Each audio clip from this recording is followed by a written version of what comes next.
Hello and welcome. ये channel शुरू करने का पर्पस सिर्फ़ और सिर्फ आपसे बात करना है, आपके खुशी आपके गम बांटना है।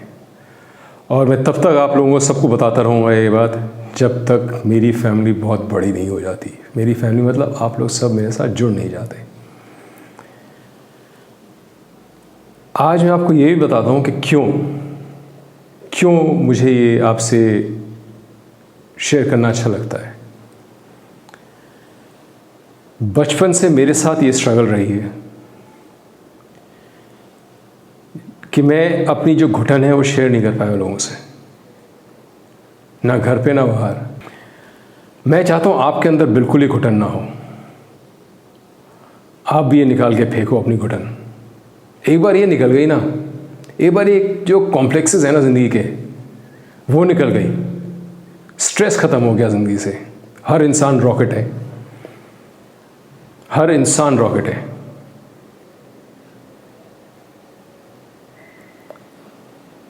मैंने ये बड़ी मुश्किल से अपनी सिस्टम से निकाला था। मैंने तो खुद ही निकाला था यार, किसी से बात नहीं। किससे बात करता, उसको कोई बात करने का था ही नहीं। मैगजीन में लिख दो, किसी न्यूज़पेपर में लिख दो, 4 लाइन लिख के दे देंगे कि भैया जाके साइकोलॉजिस्ट से मिल लो। ऐसे थोड़ी होता है यार। तो बड़े अपना वो फाइट बैक करके, और इतना फाइटर बन गया मैं उसके बाद, साला कभी आज तक ज़िंदगी में हार नहीं मानी। और मैं चाहता हूँ आप भी वैसे ही बनो, बिकम अ फाइटर, हार नहीं मानना कभी भी। चलो आज का एपिसोड शुरू करते हैं। जैसे मैंने पहले बताया, 2 चैप्टर्स हैं इस एपिसोड के भी। पहला चैप्टर एक इंस्पिरेशनल स्टोरी, और दूसरा चैप्टर लीन ऑन मी, यानी कि आपकी समस्याएं एंड आपके अचीवमेंट्स। आपकी समस्याओं को हम सॉर्ट आउट करेंगे, चाहे उसके लिए हमें किसी से भी बात करनी पड़े। पहले हम अपने से एक सोल्यूशन देंगे, हम सब मिलके। अगर वो सोल्यूशन काम नहीं करता है तो हम सेकंड स्टेप पे जाएंगे। हम किसी साइकोलॉजिस्ट से या किसी डॉक्टर से, किसी फिजिशियन से, किसी लॉयर से, जो भी प्रॉब्लम होगी उससे रिलेटेड कोई एक्सपर्ट से बात करेंगे। और अगर आपने कोई अच्छा काम करा है, मान लो आप किसी स्लम में किसी बच्चे को पढ़ाते हो, उसका 2 मिनट का वीडियो अपलोड कर दो, वो दिखाएंगे और आपसे बात करेंगे। ये छोटी छोटी चीज़ें ही तो हैं जो यार ऐड ऑन होके एक दुनिया अच्छी बनती है। आज की इंस्पिरेशनल स्टोरी शुरू करते हैं। आज आप सब हैं RA, यानी कि रेणुका आराध्याय। जब भी मैं RA कहूँ या इनकी बात करूँ, आप समझ लो आपकी बात हो रही है। Imagine yourself to be Renuka Aradhya, RA। इनका स्टेटमेंट है कि मैं अपनी कंपनी को 100 करोड़ की कंपनी बनाऊंगा। इनकी कंपनी का नाम है प्रवासी कैब्स। 100 करोड़ की कंपनी बनाऊंगा पहले इस कंपनी को, और फिर IPO लेके आऊंगा। ये ऐसे इंसान का स्टेटमेंट है जो एक ज़माने में भीख मांग के खाना खाता था। जी हाँ, घर से इधर से उधर से जाके भीख मांग के जो खाने को मिलता था वो खाता था। रेणुका जी का जन्म हुआ बेंगलोर के पास एक छोटे से गांव में। इनके पिताजी एक गांव में मंदिर में पुजारी थे। कमाई होती थी 2-3 रुपए जो आरती से मिल जाती थी। दिन की एक बार आरती होती थी, उसमें 2-3 रुपए मिलते थे दिन को। छोटा सा ज़मीन का टुकड़ा था जिसमें से अपना फैमिली का पेट नहीं भरता था, बाकी तो क्या ही करना है।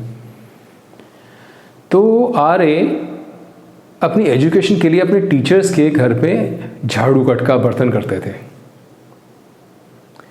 और फिर शाम को पिताजी के साथ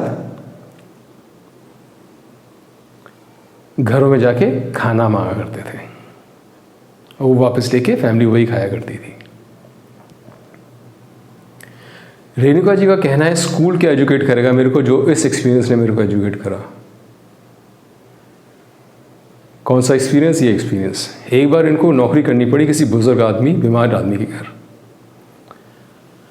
वो इन्हें कभी भी फ्रेश खाना नहीं देता था, जो बासी पुराना खाना पड़ा हुआ वो दे देता था। ये कहते हैं मेरी उस लाइफ टाइम में कभी पेट भरा ही नहीं, हमेशा खाली पेट ही होता था मेरा। शायद वहीं आग लगी होगी तभी जो बने वो बने। तो खैर उसके कुछ सालों बाद इनके पिताजी एक्सपायर कर गए,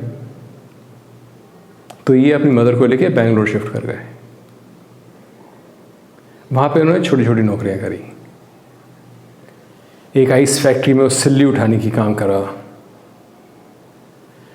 एड लैब्स में झाड़ू कटका करा 2 साल, प्लास्टिक मोल्डिंग कंपनी में काम करा।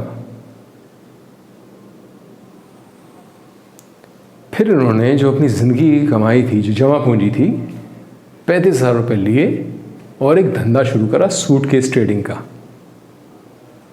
यानी कि होलसेल से सूटकेस लेके रिटेल करना। होलसेल से लिया, रिटेल में बेचा, 35,000 रुपये लगाए उसमें, 35,000 रुपीज़।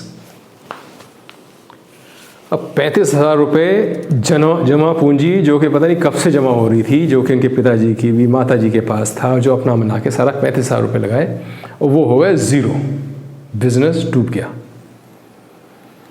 अब कोई नॉर्मल आदमी होता ना, कहता भट मेरी किस्मत में ही है, छोड़ो ना जो है करते हैं, लेकिन हारे नहीं। उन्हीं दिनों करीब 20 साल की उम्र में इनकी शादी हो गई अपने किसी जानने वाले से। वो भी पुष्पा जी नाम था उनका, वो भी 10th फेल थी इनकी तरह, और दोनों ने शादी तो कर ली, कमाने का ज़रिया था नहीं। खैर, तो कुछ टाइम बाद इन्होंने एक माली की नौकरी पकड़ी, जिसमें इनको नारियल के पेड़ पे चढ़ के नारियल तोड़ने थे। इनकी वाइफ एक फैक्ट्री में काम करती थी, जहाँ पे इनको 350 रुपये महीना पगार मिलती थी। लेकिन ये था कि बॉन्डिंग अच्छी थी दोनों की, दोनों एक दूसरे को सपोर्ट बहुत करते थे। तो कहानी आगे बढ़ी। जब ये 25 साल के थे तो इनकी फैमिली बड़ी हुई, इनका बेटा हुआ, पैसे की रिक्वायरमेंट हुई, तो इन्होंने ड्राइवरी सीखी।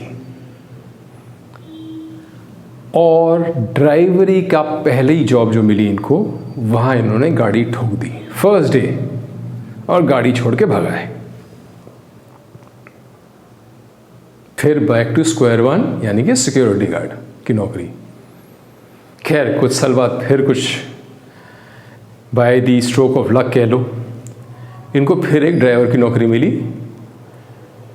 एक लोकल ट्रैवल एजेंट थे शेट्टी साहब करके, उनके साथ नौकरी करी। उन्होंने उनको बड़ा कॉन्फिडेंस दिया, बात करने का एक कॉन्फिडेंस दिया, एक कस्टमर हैंडलिंग का कॉन्फिडेंस दिया। बड़े ग्रेटफुल है उनके ये आर्य साहब, बड़े ग्रेटफुल हैं। तो वो कॉन्फिडेंस उनको वहाँ से मिला। फिर वहाँ करीब 5,000 की सैलरी थी, वह सैलरी नहीं थी, सब मिला मिलू के अलाउंसेस वगैरह सब मिला के 5,000 घर ले जाते थे। इनका नाम हुआ अपने ट्रेड में कि यार बड़ा कॉन्फिडेंस है बंदे में, अच्छा काम करता है। तो उनको किसी और ने ऑफ़र करी एक नौकरी वैन चलाने की। वहाँ गए, वहाँ इन्होंने सीखा कस्टमर सेटिस्फैक्शन। एक कोई फ्रेंच ग्रुप आ रहा था एक बार, तो उन्होंने फ्रेंच सीखी उस ग्रुप से बात करने के लिए। खाने का पता नहीं, लेकिन फ्रेंच सीखी कस्टमर सेटिस्फैक्शन के लिए। खैर, और नाम हुआ, थोड़ा बहुत पैसा और आया। एक इंडिका खरीदी, फिर सेकंड हैंड दूसरी खरीदी, फिर तीसरी खरीदी, फिर कुछ अपने साथ अटैच करी। ऐसे करते करते 4, 5, 6 इंडिका हुए इनके पास। तभी उन दिनों एक कंपनी थी जो डेस्परेट सेल पे थी, 7.25 लाख की कंपनी बिक रही थी, जिसके साथ 35 टैक्सियाँ अटैच थी। कंपनी की टैक्सियाँ नहीं थी, अटैच थी 35 टैक्सियाँ। तो वो उन्होंने कंपनी खरीदी, अपनी 6 इंडिका बेच दी, उधार लिया, बीवी के गहने बेचे, 7.25 लाख रुपए का उन्होंने पैसा लगाया और एक कंपनी खरीदी थी। इनको पहला बिजनेस जो मिला वो मिला इनको अमेज़ॉन से, जहाँ पे इनको 35 टैक्सियाँ लगी। अमेज़ॉन का नया बेंगलोर में ऑफिस खुला, 300 टैक्सियाँ। अखामी, जनरल मोटर्स, ऐसे करते करते इनके पास टोटल टैक्सियाँ हो गई 700। जब तक ऊबर और ओला आई तब तक इनके पास 700 टैक्सियाँ थी, जिसने इनको बचा लिया। ऊबर ओला बड़े टैक्सी ऑपरेटर्स को ख़त्म कर दिया, 100-200 टैक्सी वाले सब खत्म हो गए थे उस टाइम पे। लेकिन क्योंकि 700 थी, उनमें से 200 इनकी चली भी गई, लेकिन फिर भी इनका काम जारी रहा। और आज इनका टर्नओवर है 60 करोड़ रुपया, 60 करोड़, और 100 करोड़ का एम्बिशन है इनका कि 100 करोड़ रुपया करना है मेरे को, और फिर आईपीओ लाना है। यार मैं 100 करोड़ तो कह रहा हूँ, मतलब अगर एक इंसान जो भीख मांगता था 100 करोड़ की बात कर सकता है ना हीरो यार। मानते हो ना उसको आप? 60 करोड़ की कंपनी चला रहा है आज, 60 करोड़ टर्नओवर, और बांट रहा है लोगों को पैसा भी। 30,000 रुपये में गाड़ी दे देते हैं लोगों को। ये आपकी गाड़ी हो गई, जो आप कमा रहे हो वो आप ले जाओ। कुछ स्कीम है इनकी ऐसी, उसमें नहीं जाते। 60 करोड़ रुपया का टर्नओवर है इनका आज। 30 लाख की तो इनकी अपनी गाड़ी है, और ये इंसान एक टाइम में भीख मांगा करता था। 10 ही फेल है। तो हार और जीत में सिर्फ सोच का अंतर है। अगर वहाँ हार मान जाते सूटकेस वाले केस के बाद तो ख़त्म थे। नहीं मानी और 100 करोड़ की बात कर रहे हैं। गेट इंस्पायर्ड मैन, हार नहीं मानना कभी भी। दूसरे पार्ट में आज भी मेरे पास कोई ऐसी मेल या स्टोरी आई नहीं है। मैं आपको बता देता हूँ क्या करना है आपको। आपकी अगर कोई अचीवमेंट है तो आप एक छोटा सा वीडियो, 2 मिनट से ज़्यादा का वीडियो मत बनाना, 2 मिनट का वीडियो बनाओ और जी ड्राइव पे डाल के मेरे को मेल कर दो। मैं नीचे एक ईमेल आईडी दे रहा हूँ, answerjeet@gmail.com। वैसे ही अगर आपकी कोई प्रॉब्लम है जिसको हम जड़ तक जाके सॉल्व करेंगे तो आप लिखो questionjeet@gmail.com। नीचे दोनों ईमेल आईडीज मेंशन है। मिलते हैं नेक्स्ट एपिसोड में। लाइक एंड सब्सक्राइब करना मत भूलना दोस्तों। जोड़ो यार, जितनों को जोड़ सकते हो जोड़ो। मिलते हैं अगली एपिसोड में। जय हो।